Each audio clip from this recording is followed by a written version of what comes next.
Well, in a candid interview with CNN chief political analyst Gloria Borgia, Vice President Joe Biden raised some eyebrows by praising Democratic presidential candidate Bernie Sanders, seemingly at the expense of Hillary Clinton.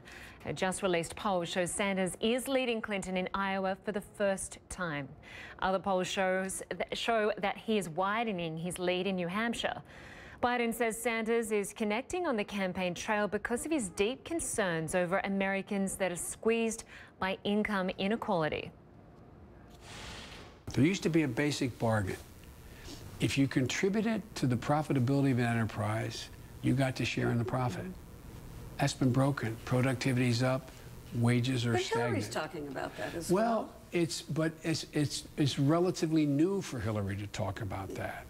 Hillary's focus has been on other things up to now, and that's been Bernie's. No one questions Bernie's authenticity on those issues.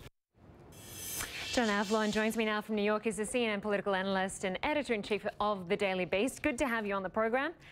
It was a fascinating interview last night. The Vice President really seemed to throw his support behind Sanders and almost gave a slight jab to Hillary Clinton. What did you make of it? Well, I personally wouldn't go as far as saying that he gave a nod to Bernie Sanders. What I think he's talking about is an issue that Joe Biden has been focused on his whole career, about the middle class getting squeezed. You know, this is a guy who's been in the Senate since the 1970s and who is not one of the wealthier members of the body, famously taking the train at home at night to be with his two young sons, and somebody who has really tried to keep an eye on working class men and women, families trying to get ahead.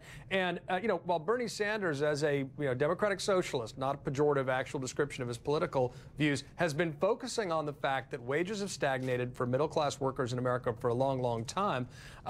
You know, Hillary Clinton, and certainly Bill Clinton, was always focused on the middle class. That was a core part of his political appeal. So I think, you know, he was putting on a prognosticator hat, talking about the overall Democratic field and Bernie Sanders' focus on economic issues almost exclusively. But you know, Joe Biden and Hillary Clinton have worked together well in the cabinet and in the Senate. So I don't think it was a diss of Hillary. I really don't. Well, he certainly tried to clarify those comments today on NBC. But it's surely something the Clinton campaign doesn't need. We've seen these new polls out today that show that Sanders is ahead in both New Hampshire and Iowa now. What do you think her campaign needs to do? Well, keep in mind, you know, first of all, obviously putting national polls aside, the first two contests can be crucial. But in Iowa, Bernie Sanders supporters are highly energized, have been for a long time, and it's a caucus state, meaning you've got a relatively low turnout. The most hardcore activists tend to dominate those contests. And in New Hampshire, it's important to appreciate that Bernie Sanders is the senator from the neighboring state of Vermont. They share a media market. He's a very well-known figure. So he's always done very well in New Hampshire polls. The question is, if Bernie Sanders pulls out a win in both of the first two caucuses, does that change the gravity, the dynamic of the race in a fundamental way on the march to the Democratic nomination?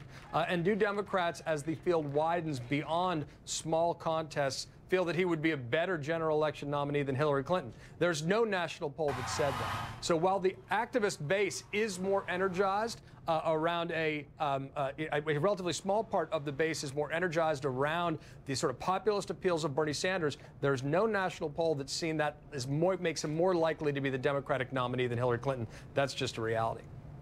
And John, looking ahead at tonight, it is the president's final State of the Union address. What do you think he'll focus on? Look, I think the White House is saying the president's going to take a much broader view of a State of the Union, not a laundry list of policy to-dos, but more a chronicling of unfinished business before the nation. I think looking at the fact that while he campaigned as someone who could unite the nation, deep divisions persist, particularly in this presidential campaign, and making the point over and over that the American people are not nearly as polarized as the two parties.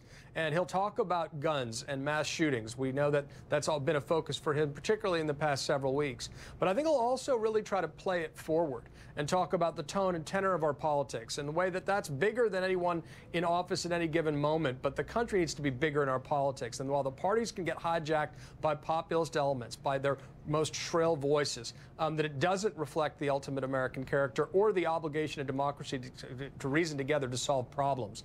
So I think that's going to be the frame for a lot of the speech tonight. And we will be tuning into that. John Avlon, thanks so much for joining us today. We appreciate it. Thank you. Take care. Well, you're in the CNN newsroom. Still ahead, an amazing journey at sea is almost at an end. We'll get the story of some of the incredible women rowers from the filmmaker who's helping them tell their story.